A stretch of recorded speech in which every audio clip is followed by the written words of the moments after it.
We're in the midst of a huge transformation where our peers, communities, and workplaces are all really melding into one. Welcome to Reimagining Company Culture. My name is Christina Giordano, and I'm a partnerships manager here at AllVoices, and my pronouns are she, her, and hers. Today, I'm excited to welcome our next guest to the show, Candace Nicolls. She is the SVP of People and Workplace at Snagajob. Candace, how's your day going? It's going great. I'm so excited to talk to you about this stuff today. I'm excited to talk to you as well. I know we have a lot to discuss, but if you want to start off from the beginning, telling our listeners a little bit about yourself, including your pronouns, and something fun is like when you were younger, how did you answer the question, what do you want to be when you grow up? Yeah, I love this question, especially since everything Snagajob does is around work. Like we talk about this a lot. So as Christina said, my name is Candace Nicolls. I head up all the people stuff for Snagajob. My pronouns are also she, her, hers. And when I think about what I wanted to do when I grew up, of course, it evolved repeatedly over time. There was everything from wanted to be a marine biologist to an archaeologist to a lawyer, and then actually ended up going to college to work in museums, which panned out for a little bit, but ultimately led me to what I do today. That's amazing. I'm also a big fan of museums, so that's definitely something that I missed going to in person over this past year, and I'm excited to start doing again. Speaking of your personal journey, how do you really think this, all of your experiences has led you to lead the people and workplace team at Snagajob? Yeah, I think that's such an interesting question too. And when I think back through my career path and not just where I landed, but where I wanted to be, I hadn't realized this until I was talking to someone a few weeks ago, but the common theme really seems to be around communication.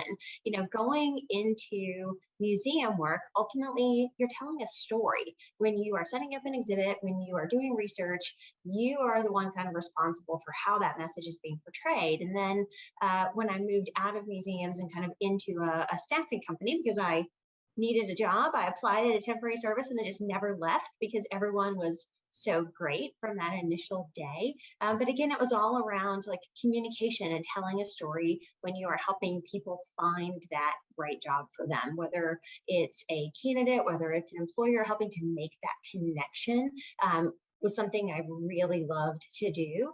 Moved on from more of that kind of clerical and industrial staffing into more technical and creative staffing, which led me to a consulting company, which ultimately led me to Snagajob.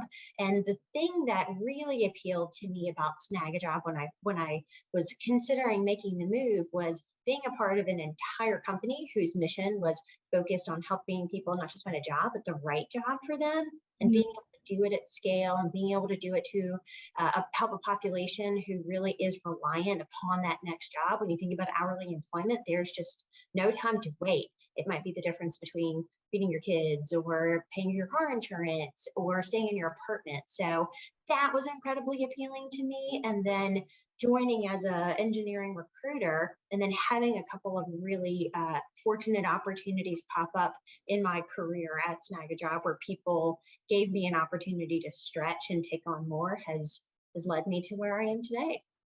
Yeah, absolutely. I love that storytelling piece as well, because especially when you're interviewing for a job where you're thinking about, like you said, just like the next career or job opportunity for you, you really have to think about all these different factors and really tell your story as well. And the common thread that you mentioned of communication is so important. It has to do with active listening, empathetic listening, and also just two-way communication between you and the other person. And I know one of the values at Snagajob is candor, which is really about transparent communication. Can you share a little bit about like what an example would look like? Like what does this look like in practice when you're practicing the value of candor? Yeah, it really permeates every stage of our employee life cycle too. I think we start off talking about it we talk about it in the interview, but it also really influences how our interview process is. We want people to know exactly what to expect through it, and we talk about leaning into that value as part of it. And then even thinking about how we use that value internally. I think especially in the last year or so, making sure everybody knew exactly what was happening in the organization because it was such a time of uncertainty, really sticking to some of those traditional kind of communication rituals that were so important to us even prior to the pandemic. So we have weekly KPI meetings. So everybody in the organization knows exactly how we're performing against the measures that are tracking our success. We have monthly town halls where everybody can come and learn more about a specific deep dive topic. They can meet our new hires. They can learn about what we've accomplished over the last month. But then even getting more intentional about how we're using some of those tools over the last 15 months or so, making sure people have clear understandings of when to go to Slack and when to go to our intranet and when to use email, and then making sure that our leadership team was sending out over communication, if anything, especially last March when we started to see, real-time business impacts. Our CEO was sending out twice weekly posts to our intranet to make sure people knew exactly, hey, this is what we're seeing, here's how we're making next decisions, here's what our board is saying, here's the outside sources that we're looking at. Like that over communication went a long way to make sure we were continuing to build reassurance. And then when we had to make a difficult call and have a small layoff, people understood that we had done everything we could to prevent that from happening to that point.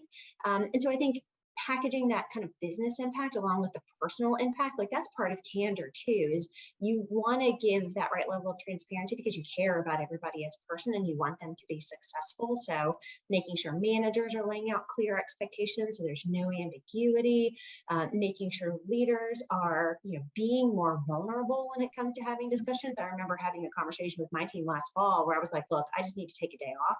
Yeah. I am overwhelmed. I want you guys to do the exact same thing, but like acknowledging that, and again, like that spirit of candor was really important to making sure they knew that they could come to me if they were feeling a certain way about something. And then even something as simple as like a fun Slack channel that we spun up for Halloween, like it gave people insight into like what our culture of this kind of like quirky fun activity had been in the past, and making sure that we were able to show that it could translate into this new virtual world. Like that level of transparent communication is 100% what got us through some really, challenging times last year, and I think has made us stronger now than we were last March. Yeah, absolutely. I think intentionality, understanding the why, and candor permeates, like you said, throughout the organization too. So it's not just leadership, it's not just managers, it's really everybody as well. And over communication, especially in the last year, has been key. You mentioned last March where it was so uncertain, and again, still a level of uncertainty now, but there's more planning, and a lot of folks are talking about reopening strategies, whether it's like a hybrid, remote first, like all of these different options out there. And a big question is how to make this like a lot more equitable than before, really prioritizing that too. I know there's been differing opinions about Zoom, whether it's the ultimate equalizer because we're all in these boxes together and everyone has the same space and we're home. But I really wanted to ask kind of what you were thinking in terms of reopening and really equity there.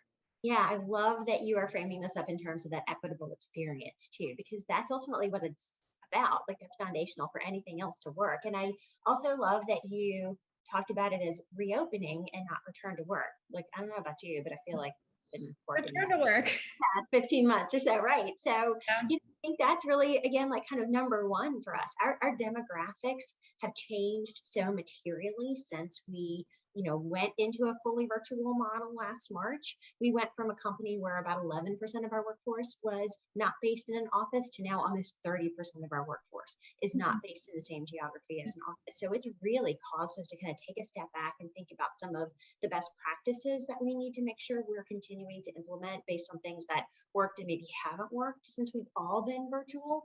And I think starting with the semantics of it like seems like basic first step, but it is really important talking about office reopening, not return to work, not even return to offices, because we are fully embracing a hybrid plan. We don't have any minimum amount of time we're expecting anyone to be in an office, even if they're co-located in a geography where we have an office. We really want to make sure we're empowering people to make sure that they are able to make the best decision for them and their families at any point. So maybe I'm going to be in the office 2 days 1 week, and then I won't be in the office at all for 3 weeks. Really just kind of depends on what's going to work best for me. And then really leaning into some of those best practices and making sure, again, even that we're not talking about it being like remote first, but it's virtual first, making sure that we're not unintentionally putting being in an office as priority versus making everybody successful here. And for us, one of the big things that we wanted to make sure we were doing was sharing an actual plan. I've heard a lot from my colleagues who might have spouses or friends that work in companies, and there's still so much vagueness, and they just don't have any idea what's going on. We shared a really comprehensive tactical plan of, okay, here's our phased approaches, here's what's going to happen in each of these phases, and then here's the hybrid work kind of best practices that we all want to make sure that we're taking into this conversation too. So how are we going into every interaction with the mindset that the person that you're going to be working with isn't in the same physical location as you? So something as simple as, don't assume you're going to need a meeting, like, or a meeting room. Like, how are we making sure that we are, like, again, like putting people who are not in an office as kind of the primary stakeholder, and then people can layer in if they need a conference room in an office or that kind of thing. Even something as simple as, back to communication. When we have town halls or our KPI meetings, instead of defaulting back to in-person questions, we had built a Slack channel specifically to get these questions. And it has been the highlight of my week. Anybody can chime in with a question. The emojis are ridiculous. React real time. Everyone can ask the same questions. Like, those are the exact kind of things that we have discovered really foster connectedness. And so keeping some of those where it would have been very easy just to default back to, oh, you can just ask questions live if you're in an office. We really want to make sure that we're keeping some of those really good things that give everybody the same kind of access to information as the offices start to reopen. Yeah, absolutely. I think access to information, access to opportunity, and like you said, it might just be semantics or just inclusive language is really important, and starting with a strong foundation, making sure that people feel like they belong at an organization and that you're proactively thinking about them. It sounds like from communication to just your reopening strategy, it has been super intentional, explaining of the why, just a two-way kind of street here. And as you're building this strategy, I know so many companies are doing this for the first time, and when you do things for the first time, like inevitably you're going to have feedback, or just like everyone has an opinion about something. And you mentioned just the communication via Slack too, to ask questions, but also wanted to ask what you think like a holistic employee engagement strategy looks like, especially for distributed workforce where everyone is in different places and you really want to capture the voice of a lot of different folks. Yeah, I love this. Absolutely. And I think it's so important to make sure you're doing this so you can act on actual data and not just one-off anecdotes or what you assume is happening based on how your team is feeling or how you specifically are feeling. The way we do it is we do one big engagement survey at the beginning of the year. Typically, it happens in February. So last year, our results came in and we immediately closed the offices right after we got those results back. So what we did, instead of kind of a big follow-up survey then, was quick kind of pulse check-ins with 5 questions quarterly. How are people feeling about connectedness? How are they feeling about being empowered? How are they even feeling about safety? So we could make sure that we were continuing to make the best decisions for what people needed then. And then this February, we did another of those big kind of comprehensive engagement surveys. And we use a tool that allows people to submit information anonymously, but we can still collect the demographic information so we can see, okay, 50% of our remote snaggers feel this way, or virtual snaggers feel this way, and 50% of our snaggers who identify as female feel this way. Like, so we can really make sure we are getting great anecdotal evidence, not just from the organization as a whole, not just from functional areas as a whole, but drilling down specifically into how people are feeling based on their gender, based on their race, and looking for trends throughout the organization, especially when we think about creating that equitable experience and one that's inclusive for everyone, and being able to do it in a format that allows true anonymity, but still lets us break the data down on the back end was really important for us, because we really then look at the answers, look at where maybe the biggest gaps are, our biggest opportunities for improvement, and even do a correlation analysis to make sure that we're focusing on the specific questions that have the biggest impact into how people are feeling, so we can be very intentional about the actions that we're planning based on that engagement survey feedback. And it was really interesting, talking about communication and candor. When we looked at our engagement survey results this February, they had gone up. We have a category that's communication and collaboration. Those responses had gone up double digits in every single question from where we were last year. I think, again, because we were so intentional about making sure people had access to information that they needed while we were all distributed. It was a huge, it was a huge win for us because that was something we were really trying to make sure people had. And the data showed that we were actually able to be successful. So that's absolutely something we're going to continue to do. Yeah, I think that's incredible because a lot of folks, have those anecdotes or you have those one-on-one conversations, but making data-driven decisions, especially when people are in different places, is so important. And being able to say, okay, remote folks are just like people who, are in this location, feel this way, or just like we have information from this time period, benchmarking is also really important as well. I know we've been talking about a common theme of equity, and I really want to kind of dive into Snagajob's diversity, equity, and inclusion strategy. In our kind of pre-conversation, you talked a lot about just kind of how you're looking at internal promotions and compensation from an equitable lens, which I think is so important, and it's honestly really great work. Can you tell us a little bit about this initiative, how it started, and really what KPIs you're looking at as well? Yeah, I absolutely. And I think like probably every other organization in this country last year caused us to kind of take a step back and look at our internal diversity, equity, and inclusion practices to see if we were focusing on the right things. And I think we had been focusing on representation and inclusion for a long time.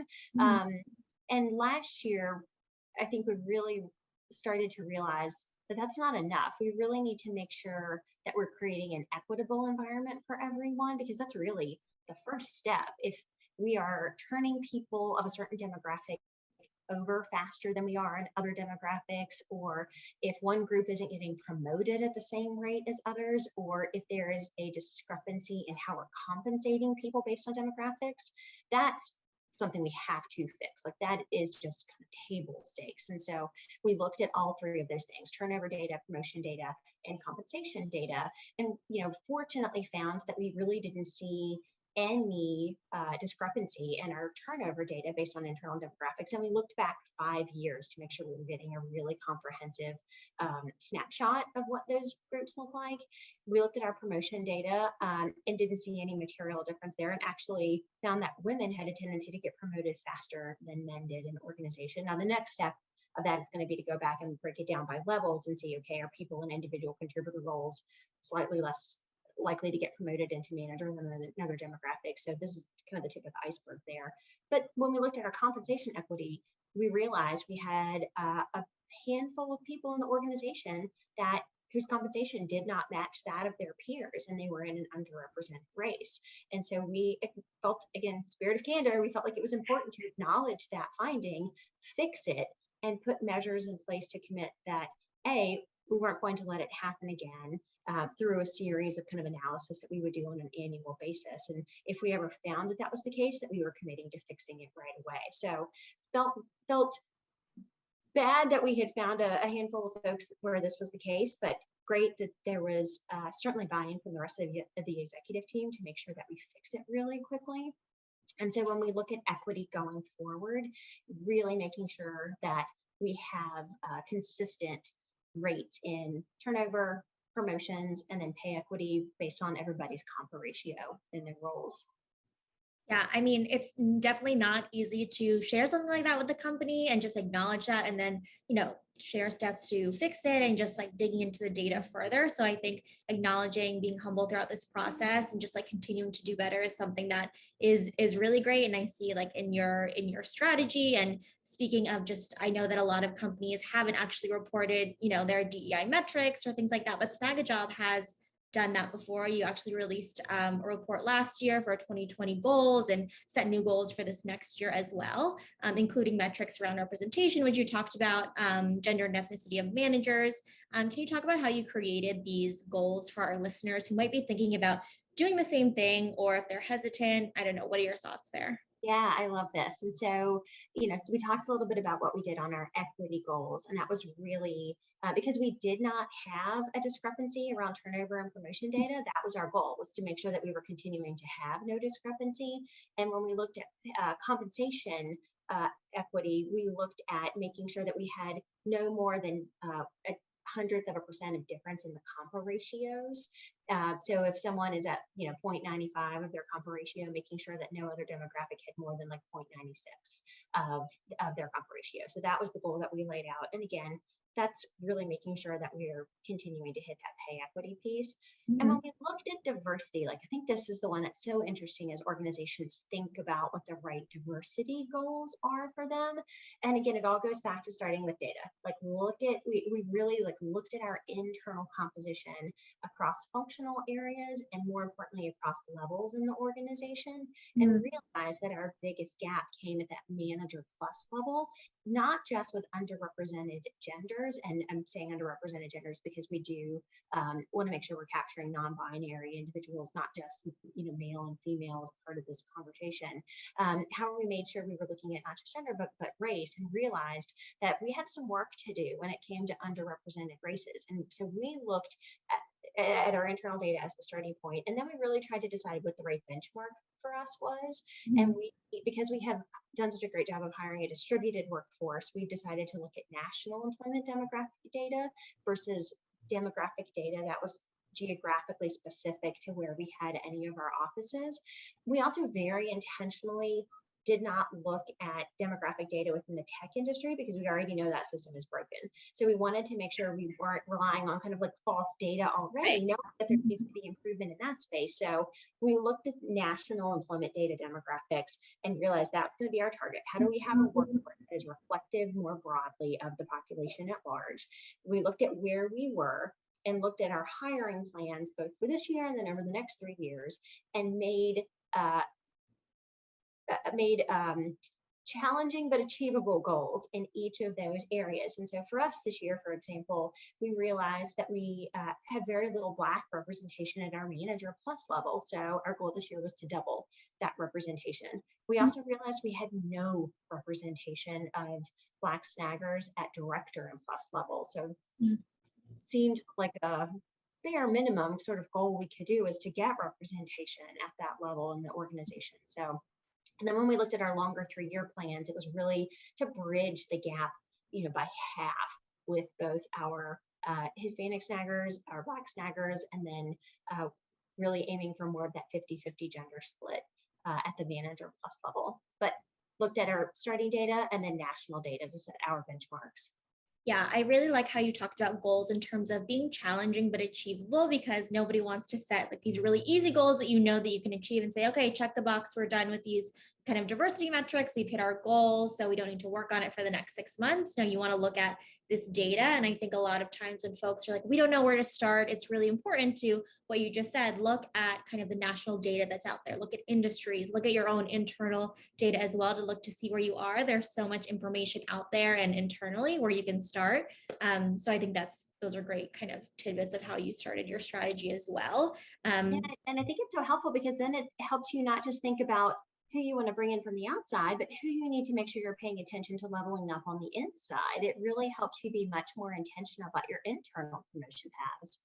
Absolutely. I think it's an important conversation to be had as well, to see like who, in terms of especially promotions and compensation and all of the things that we discussed as well. It's so important. And in terms of internal like culture champions and people who are building community among snaggers at the organization, we've talked about employee resource groups, which are definitely near and dear to my heart. And you talked about in our pre-call as well, how you compensate ERG leaders. Can you talk a little bit about why this is important to you and just the goal of ERGs for snaggers? Yeah, I love that we're talking about this too, because I think our approach to our employee resource groups has really kind of evolved, especially this year. We have three. We have Black at Snagajob, Women at Snagajob, and Out at Snagajob. And historically, I think they've maybe fallen into the pattern of becoming sort of clubs, which there's time and a place for that, right? Like people need to have a safe space to have conversations or just to connect with people who might identify the same way as they do. But I think this year, as we really looked to make sure we were incorporating diversity, equity, inclusion, not just into our people objectives, but our business objectives and what we wanted to make sure we were accomplishing as an organization, we decided we really needed to make those positions compensated because we were asking our ERG leaders, A, to do work that was going to benefit the company on top of their own day jobs, but B, drive business initiatives. Each of our ERGs now has at least one business objective that ties to broader company goals, whether it's around removing binary language from our internal tools and documents, or it's around continuing to drive representation and advocacy, or it's how are we making sure female caregivers are able to get promoted at the same rate as their peers? Like everybody, every ERG has a specific business outcome that they're working to drive. So when we thought about the work that we're asking our ERG leaders to put in, we really took a step back, estimated how many hours a month we expected them to be working on these particular initiatives, then looked at, what would an annual salary be for this type of position if we were asking them to do it full time, and then divided it by the number of hours per year based on the assumptions that we were going to be asking them to do by that salary. And that's how we get the salary for each of those ERG leaders. So that's on top of their base salary, and it's specifically to make sure that they get compensated for this work. Absolutely, because it's an additional job, but there's many hours that you can quantify and just the work that you're doing, and tying it to business objectives too is helpful for leadership and executives and managers to see all of the work that they're contributing to the organization as well. So I definitely love that.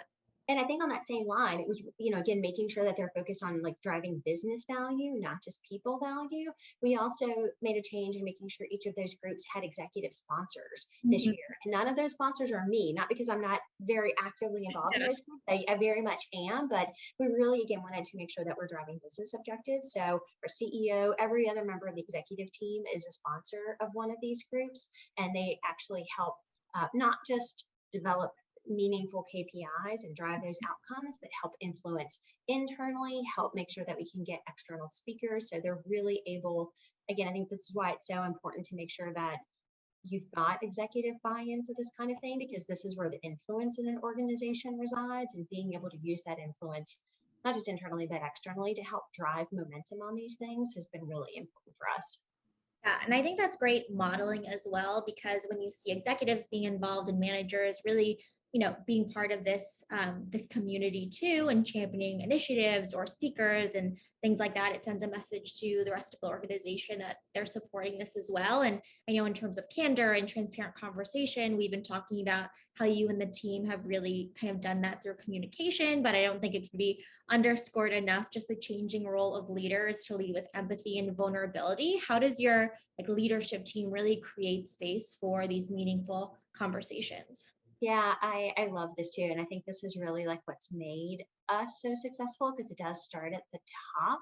I think our CEO does a really incredible job of modeling this. He's got a very open door policy. He comes across as very empathetic and caring, genuinely understands the sacrifices people have made over the past year, both personally and professionally, as we have worked through this really challenging time, and acknowledges that in every communication he sends to the company. And I think that's really gone a long way to help build trust, and the rest of the executive team really models that from him. I think a couple of things that we've really started to implement, especially with this group over the last year, making sure we've got those team pull-ups, even if it's just like, hey, how was your weekend? How are you doing? What's everybody's kind of top 3 things going on? How can we help? That's really helped our executive team build the relationships within their functional areas over the last year. Some folks do office hours. If their schedules get really hectic, they make sure that they block off a chunk of time every week so people can just pop into a Slack meeting or a video chat with them to make sure that they can get one-on-one time with them as they need. We still have the KPIs and town halls. People pepper questions constantly during those, and the onus is really on us as the leadership team to answer those honestly. And I think, again, because everybody's got access to ask these questions now, that's become really leveled the playing field. And then I think, again, just staying active on our main channels of communication, whether it's our intranet, whether it's on Slack. This isn't necessarily a meaningful conversation, but I had someone ping me right before this meeting who's, I guess, college baseball team is playing our CEO's college baseball team. She's like, do you think I can heckle him on Slack? And I was like, probably. So it's, really just being approachable and vulnerable, and, allowing people to get to know you as a person. And I think we have actually done that more effectively being in a totally virtual environment, because people see our CEO's kids or our chief product officer's dog, or, everyone becomes a little more human when you see their personal background behind them. And I think that's been a really cool, unexpected byproduct of this. Yeah, no, absolutely. And approachable and accessible. And those conversations, whether it's talking about, a game, that really build up to meaningful conversations too, because you're flexing that muscle of okay, Candace is approachable and our CEO is approachable. So I definitely think that's important, and just building trust in general too. And kind of my next question doesn't have to be Snagajob specific. This could just be throughout your career, what you've seen in the news, any company in general. But have you seen any kind of mistakes that either companies or individuals are making in employee engagement, the people space, building trust within employees? Yeah, this is such an interesting question because there's no one size fits all approach to this. I think um, when I think back to what has worked for us, it is really making sure that we are not positioning ourselves as like traditional HR. Like if you Google what employees think about HR, like people hate HR, at least the concept of HR. I mean, that was a running joke through every season of The Office was how much Michael Scott hated Toby. Um, and so I think everybody knows HR is here to protect the company, but I think every now and then I'll still see HR being presented as like a compliance police. And I strongly, strongly, strongly believe that focus needs to shift. Because if you focus on creating an equitable employee experience, you're putting in the right practices to enable your employees to be successful, you are working hard to remove bias from your systems and your tools and your processes, the business outcomes will follow. Certainly you need to have some rules and guardrails as part of that, but focus on enabling your employees to do your best work. And I think this is again like where the importance of listening to what it is that your employees are saying and making those decisions based on data and being transparent about how you make those decisions. Like those are all things I think some HR leaders are hesitant to do. I think it's also very easy for some HR leaders to step back and not be willing to pivot or innovate because they feel maybe hamstrung by the compliance pieces of what they need to do. And I think you have to go and progress. I mean, certainly like the last year, I would hope has taught a lot of HR professionals that our traditional way of thinking about something isn't the only way to think about something. And so I think really leaning into the thought that HR isn't just here to protect the company, it is here to make the company better by enabling people to do their best work. I'm very passionate about that concept. Yeah, no, I could definitely tell you're passionate about it. And I think that's something that I'm hearing a lot in these conversations too, especially the changing role or a stereotype around HR and people in general, because especially over this past year, so many leaders and employees are coming to the team saying, can you help me with anything and everything? And I would argue it's like a stronger seat at the table to make these decisions and really transform an organization and also just the industry at large. Are there any other trends or things that you're seeing that people are doing really well, that you think other individuals or companies need to really hone in on to be successful in the future, whether it's, reopening or just, in general? Yeah, I love this. I think you just hit on one of those things is how does HR have a seat at the table? And people, how does a representative of your employees, which are, I would guess in most companies, are your most expensive resource, how are you making sure that HR has a seat at the table so you can make sure you're getting the best out of that, incredibly expensive asset if we just want to be, totally blunt about it. And then as I've thought a lot about how we're making sure we're diversifying our organizations and creating equitable and inclusive experiences for everyone, I think a lot of that goes back to hiring. And it's very easy to fall into this trap of I'm going to hire someone who's done this before in an organization that I came from or a school that I went to, or I know this particular profile fits. But that's how bias happens. And so I think I've started to see a shift from experience-based hiring to skills-based hiring. And so I think that really then is going to help us as we can bring more individuals into the pipeline versus weeding people out of the pipeline, which is what we've historically done through that experience-based hiring. And I think organizations are going to be stronger because they're hiring people that can actually do the work based on the qualities they bring, not just the organizations or schools that they've come from.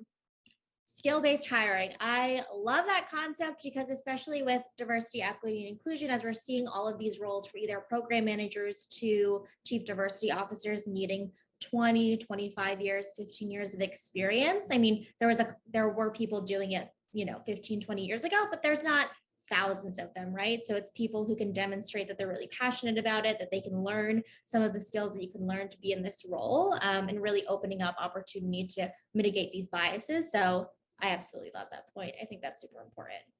Yeah, and I think especially because there's bias in the hiring process. There's a ton of research that shows that, and so 10 or 15 or 20 years ago, not everyone had the same opportunity to have that seat at the table. So if you're looking for somebody with all that experience, you are automatically marginalizing your candidate pool. Versus now, if you're really relying on people that can, bring that strength and quality into your organization, I think even internally when it comes to promotions, that's such a perfect way to test out skills-based hiring because you've been able to see firsthand the quality of the work that they do. You know the skills that they already have, and really I think enables you to like tag your up and comers and bring them up. And so again, if you're thinking about how you increase representation at higher levels of your organization, skills-based hiring is such a great way to do it. Yeah, and I appreciate that point around looking internally too, and just using that as a good kind of test as well. If like an organization isn't doing it like right now, and just making sure that you're cultivating talent and recognizing and celebrating folks is so important because you're seeing every day the work that they're doing too. Um, I know we've talked about a bunch of different topics today, and your strategy as well. I really appreciate the detail that you put into just the answers too, so our folks can just take away some best practices. But is there anything either that I didn't ask that you want to share, or just a key takeaway you want to reemphasize for people who are listening? Yeah, I mean, I think you hit on so many incredibly important things right now. If I had to kind of sum up my takeaways, I think it's really like listen before you talk, make sure you understand the the message that people need to receive at a given time. Make sure you're making decisions based on data. You have to understand where you're starting from so you know where you want to go. And then be willing to adapt. The HR world that existed 5 or 10 or 20 years ago just doesn't exist anymore, and make sure that you are willing to listen, look at data, and then put the right kind of policies and plans in place based on that information to get you to the organization that you want to be. Absolutely. Be versatile, be adaptable. Things are dynamic, always changing, and we need to respond to them. And there's a way to be proactive about it. Yeah, So that's exactly right. I love it. Thanks so much, Candace. I really appreciate you coming on Reimagining Company Culture and sharing your experience with us. I really enjoyed the conversation. Yeah, thank you so much for having me. Yeah, absolutely. And as a reminder for our listeners, All Voices believes in the empowerment of everyone to speak up at an organization and thinks it's a requirement for the company to succeed. We'll speak soon.